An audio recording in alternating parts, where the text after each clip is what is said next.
This is Basket Case Clubs, CPR Group's podcast where we turn basket case clubs into showcase clubs.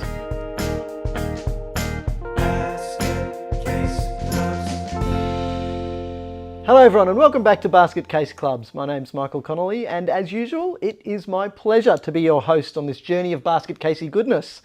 Joining me today is a special guest, actually welcoming back Michael Fisher. Welcome back, Fish. Thanks for having me, Mick. Oh, it is always a pleasure. So it's been a while, hasn't it?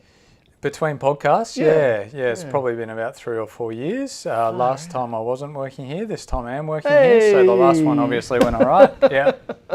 Good. Yeah. So today we have a really interesting topic that is something that is really close to Fish's heart and something that bugs me.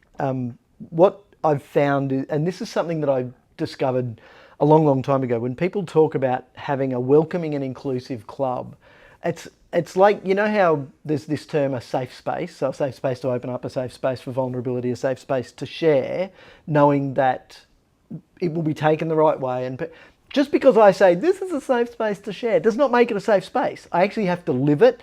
And that's what's really bugged me about diversity and inclusion in sport. There are a lot of clubs, and this actually goes outside of sport as well. There are some community organisations that say, you know, they use the words of inclusion, but they're not inclusive. They're not welcoming.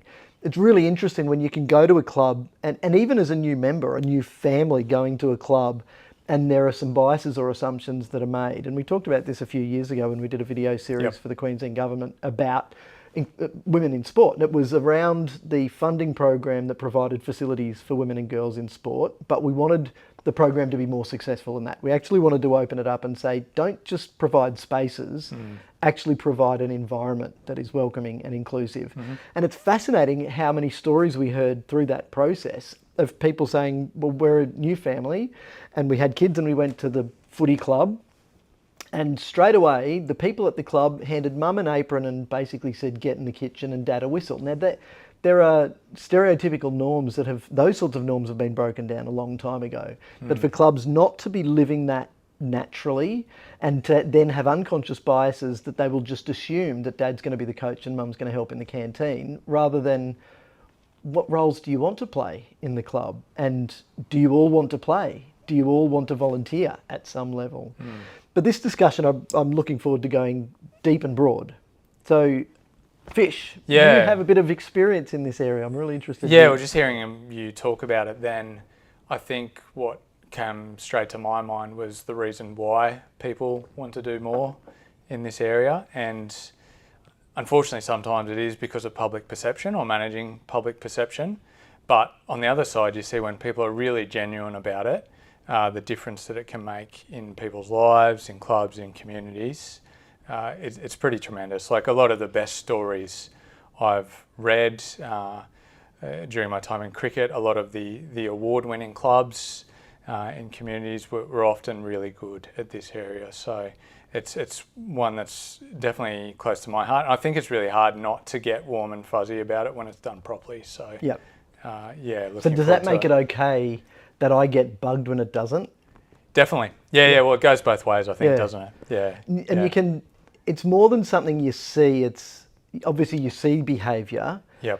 But you get a feel. And it's just as I'm talking, I'm thinking about a volunteer named Velda who she was everywhere when my kids were growing up. And she was the most tremendous, welcoming person that welcomed everyone, and she knew how to do it at the right level. And by level, I literally mean she's up here when she's talking to us and down here when she's talking to the kids. Yep. She was just a natural, welcoming person. Yep. And there's also something about putting the right people in the right jobs as well. If you've got, I call them Grumpy George or Grumpy Georgina, you don't want them at the front just like, what do you want? What do you want? You want somebody who's like Velda and actually welcoming. Yeah, and I think leadership's naturally, it's probably been stated over and over, and I think it's really well supported in research too. But if your leaders will set the tone in that regard, be setting the right examples, communicating well, like you were saying, in terms of getting down on people's level, not tolerating things which are unacceptable, whether that's just the casual way that people are talking, things on the sidelines, facilities not being up to date. That's a really key starting point for mine. Yeah. Let's dig into some of the good stories then, because obviously basket case clubs, we like Yep. unpacking the basket casiness of it, but Yep. I'm sure we'll get there. It doesn't take me long to get there, does it? So you mentioned that you've seen some great examples in cricket and your time in sport more broadly. What are some of the stories that you think are winners? Yeah, so in cricket, so my career started out in cricket, and I've since broadened out into more sports through CPR Group, and I think it was really good to see the different ways that people would approach diversity, equity, and inclusion. And I have a cricket club in mind who amended their rules for a junior competition to accommodate a person with a disability who was in a wheelchair so that they could play at their local club. Really simple thing. Everyone was really on board with it on both teams, so the team that he was playing for and the teams they were playing against at different times, so across the whole competition in the end. And I think the impact that had on the kids in terms of understanding the encounters of people with a disability that they'll come into during the rest of their lives was great.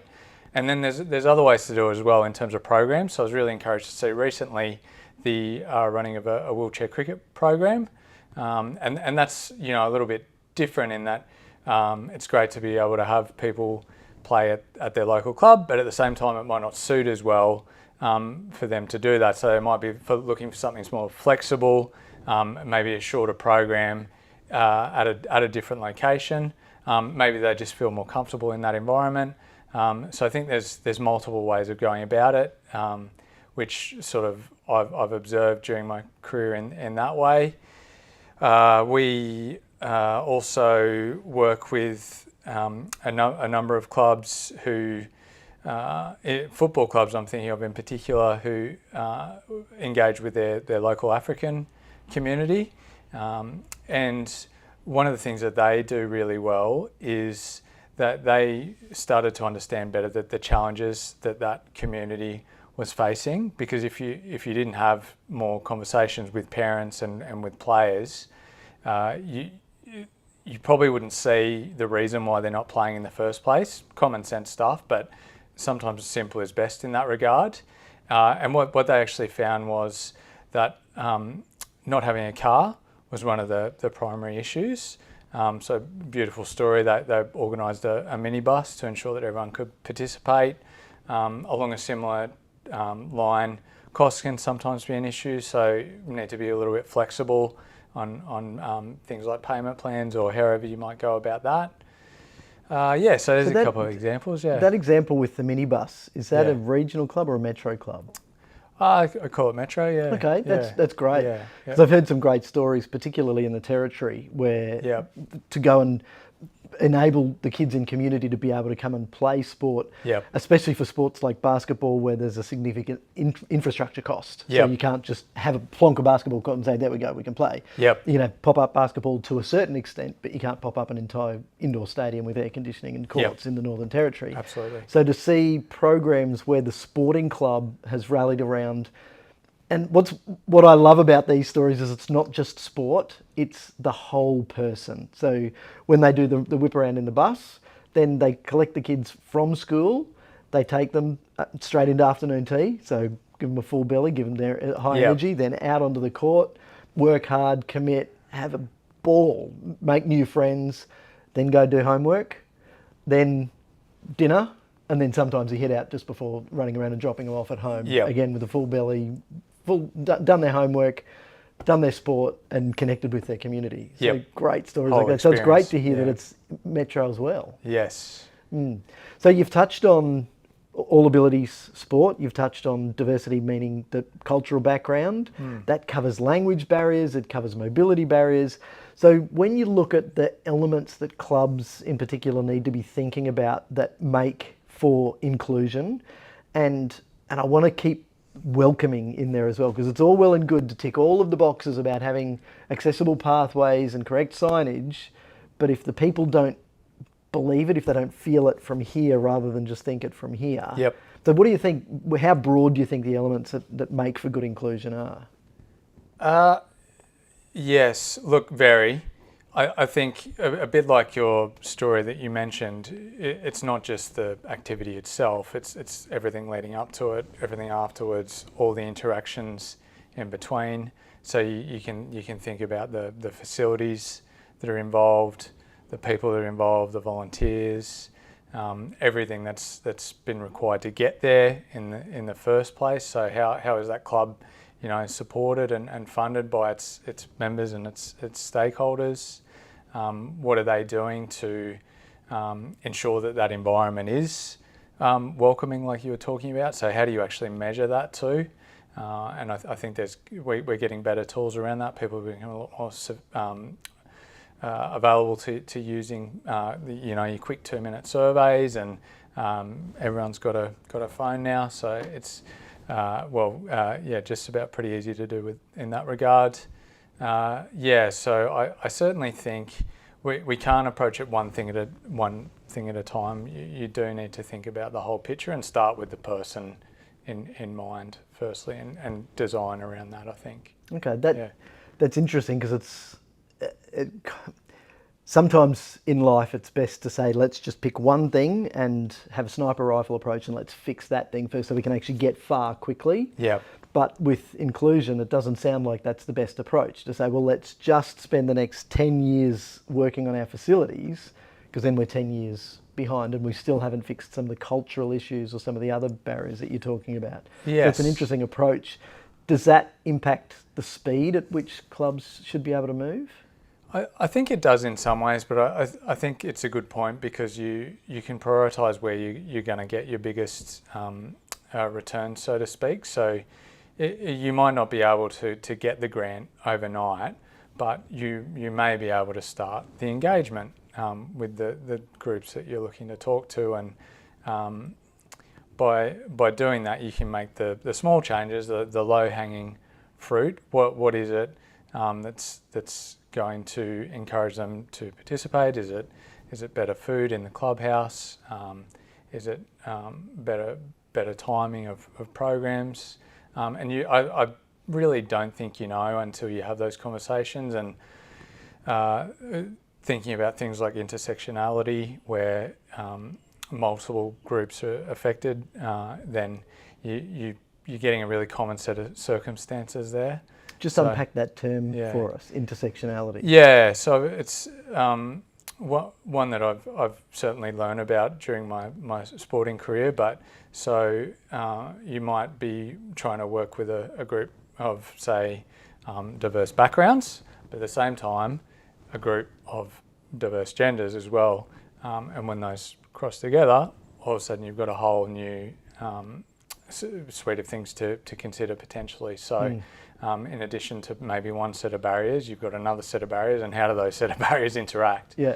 So without overwhelming people, I do want to bring it back to the simple point of having the genuine conversation with a person, understanding a bit more about how they're feeling too. I know that sounds a little bit sensitive and touchy-feely, but it's very much what we're talking about in terms of a welcoming environment. And I think we're all very well trained sometimes at the thinking aspect of things. We can think, we can have a strategic plan. We do that in our day-to-day businesses a lot of the time. We'll structure and regiment things, but a lot of the time what gets lost in that is the emotional sense of things, and that's a bit where culture comes into, I think. So, and I'm touching a bit here on some work from a group that I have used in the past called Riders and Elephants, who actually use a emotional culture deck card game to get sense of how people are feeling.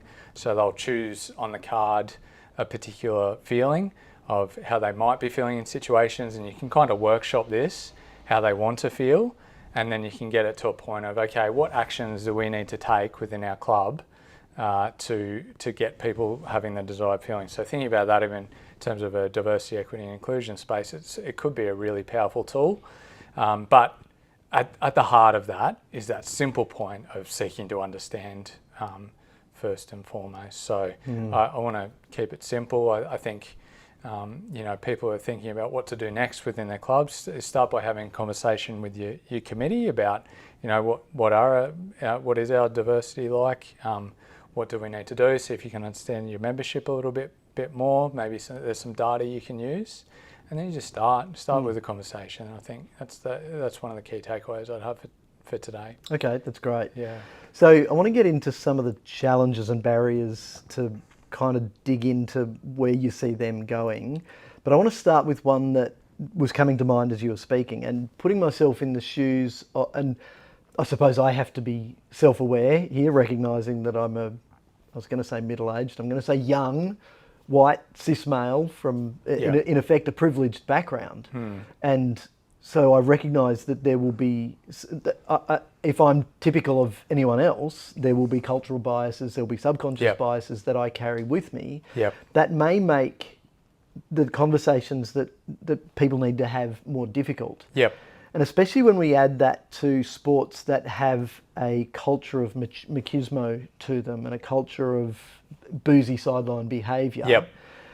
What are some of the fears that you think that, rather than having these committee conversations where people feel that they're tiptoeing around, what are some of the fears that you think these people might be feeling, and what are the best ways for them to work through those fears?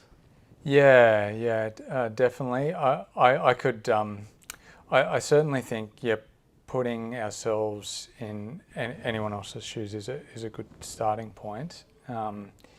And it is, by nature, it's very diverse, right? And we've just recently undertook some training in Indigenous engagement, and I think one of my reflections out of that was just understanding that those groups that we work with might not always be as willing to come forth with feedback on things. They're quite happy not to rock the boat, and there could be similar sets of circumstances across many different backgrounds, ages, genders, and abilities. So, and I would probably think that would be a pretty common one in terms of being prepared to provide feedback and rock the boat when you're pretty well always outnumbered, unless you're in a community where you're not, which is pretty where we live, is a big one. So, and like you said, I'm really conscious of that too. So how can we make that a little bit easier? Do we need to start with one-on-one conversations and then bring it into group settings more so? For those Indigenous groups, can we be having yarning sessions, more than our traditional structures? There's a lot of things to think about there, definitely. Yeah. And it's fascinating in that training where Uncle Tom was talking about the desire to maintain social harmony. And I think that's a distinctly human trait. I'd say a good human trait. Unfortunately, it makes progress a little more difficult if we, particularly as the people sitting here making decisions on a committee, for instance, if we think we're getting all the information we need to, go, right, we know everything we need to. It also reminds me of a story, and I'm just getting distracted about how frustrated I was this day, where I was working with, there were 5 of us in the room, and it was really interesting the way that the dynamic had set itself out. We had 2 women at the club on that side, 2 men on the club on that side, and me at the foot of the table taking notes. And it got to the point where I really felt like a mediator or a referee almost, where the ladies of the club were saying, I won't mention names, I almost did naturally, because this story really gets under my skin, saying there are women who naturally aren't prepared to contribute and aren't prepared to play at the same times as you guys because they don't feel welcome. And the blind response, it was just so culturally blind, was leaning forward and saying, well, if the women aren't feeling comfortable here, they should come and tell us why they're not feeling comfortable, and we'll make them feel comfortable, and then they'll be comfortable. It was that culturally blind, and I just thought I had to say something. These guys were all significantly older than me, and I thought, I actually shared with them, if this was a setting in other areas where we work, say in a student union environment, and I saw behaviour like this, I'd be on my feet quick smart, and I would be saying, that's unacceptable here.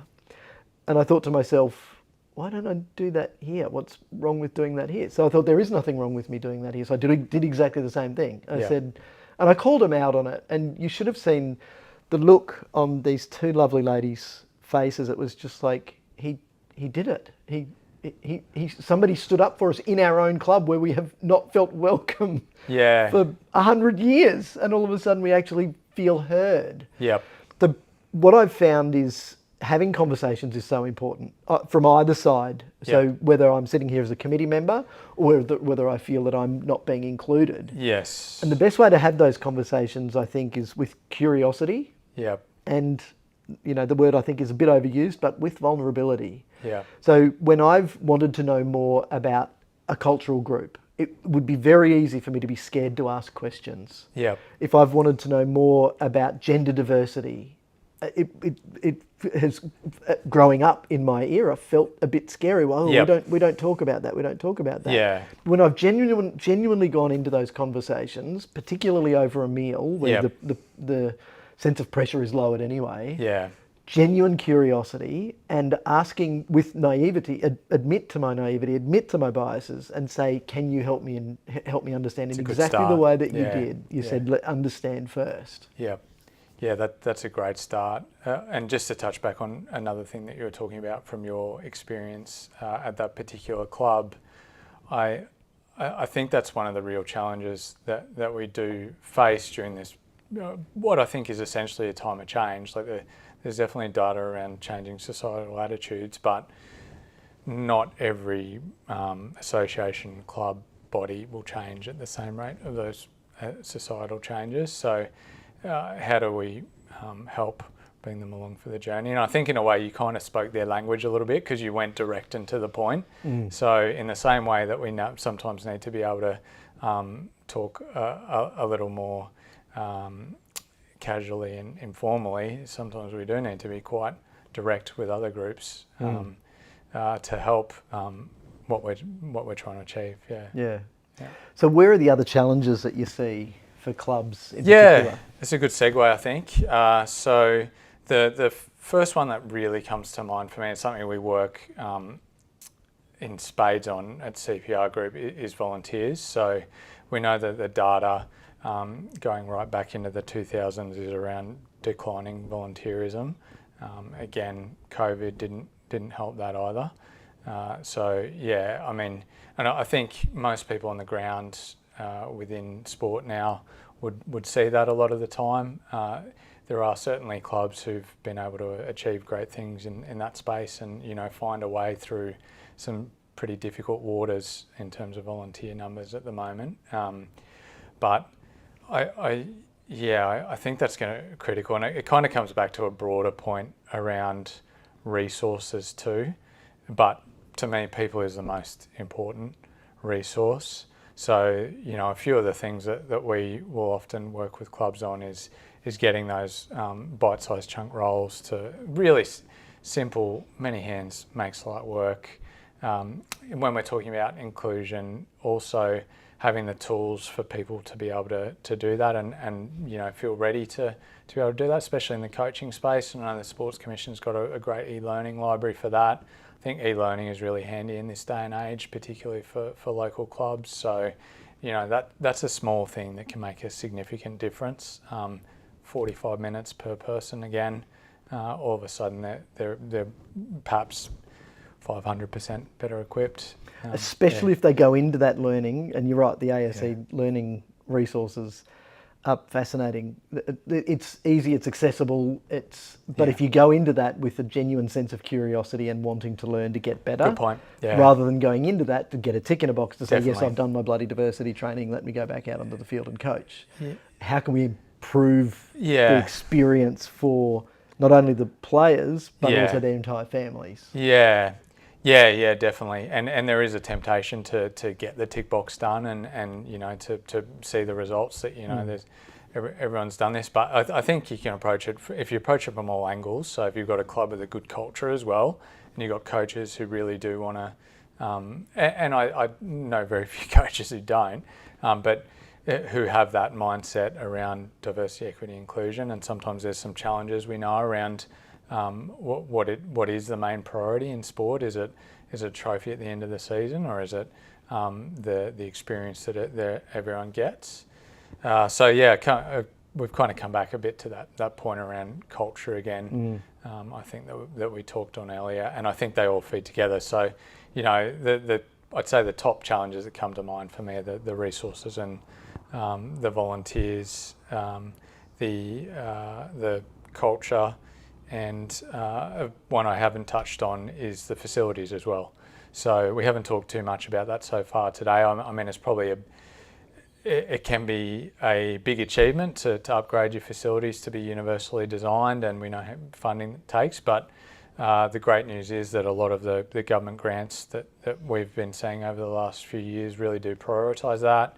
The Play Our Way program focused on women's and girls' participation, really prioritise that. Here in Queensland we have the Minor Infrastructure and Inclusive Facilities Fund. That was great in that regard, and lots of other examples across the country as well. So I do see a trend in addition to the funding too, like in terms of the research. It's clear that people are trying to make a difference in this space.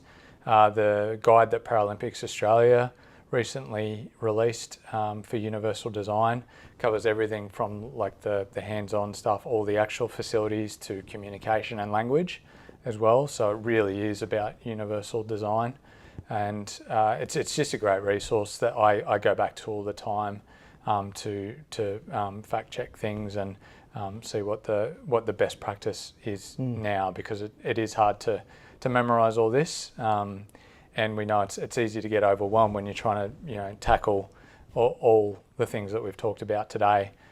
So having these things readily available for you, whilst you're still trying to get back to that point of the main point of, okay, how do we include people? How do we give everyone the best opportunity to be involved? You know that you've got your support there as well. Yeah. And I think with facilities, like you mentioned earlier, it's about getting in and making a start, not being afraid to take those first steps. And facility development is always expensive. It's not a good enough excuse to not do it though. No. And doing it doesn't mean all of a sudden I've miraculously rubbed my magic lamp and made my 3 wishes for $3 million and all of a sudden I've got everything I need. Yep. It's more about having a plan. So what does that plan need to look like?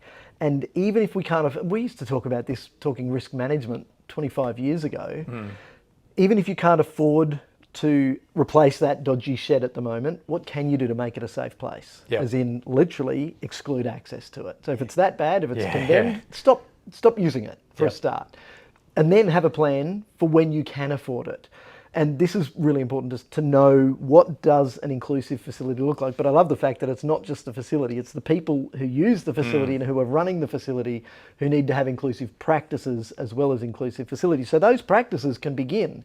We can apologise for the sins of days past when we didn't have facilities that were built inclusively, and even simply accessing a second floor of a clubhouse. Old planning design didn't have accessible second floors. And so that meant that if there was anything up there, if I've got mobility difficulties, which doesn't mean, by the way, I'm in a wheelchair, it means that I have difficulty getting around under my own steam, all of a sudden that part of my club, of my community, is inaccessible to me. And when you think about it like that, anyone who still complains about how much it bloody costs to build a disabled access toilet, well, have you ever considered how bad you'd feel if you couldn't use part of your club and connect with part of your community?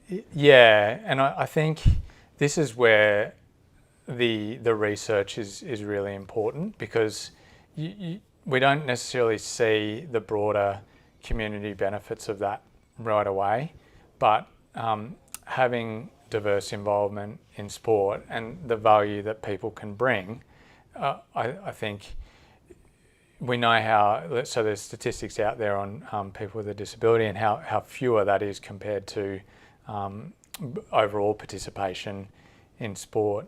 So not only do you get that potential for a massive bump in participation, you're bringing a whole new perspective, and often, wonderful people. And what can those wonderful people bring to their clubs and their communities?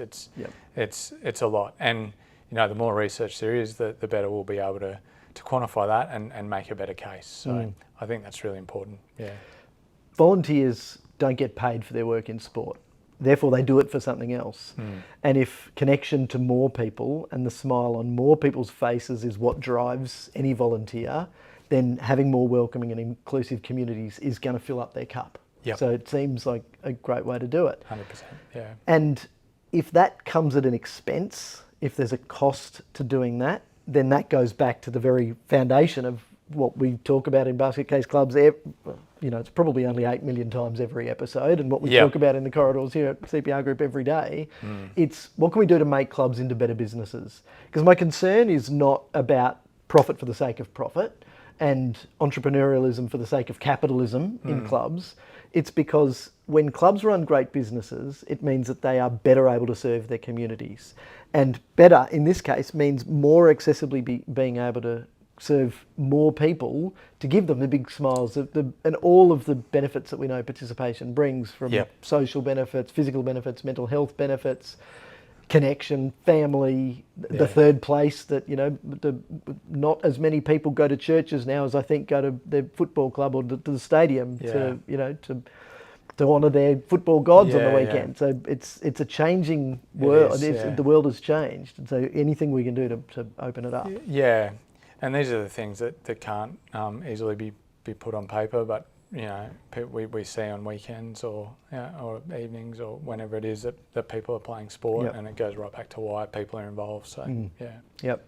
So one takeaway, Fish. What do you reckon? What's the one thing that clubs can do easily, quickly, simply, or that's worth the effort, that can have a big impact? Yeah, at the risk of being overly repetitive. It's about the first conversation, and that might happen at a committee level, or that might happen, you might be a player or a parent listening to this podcast.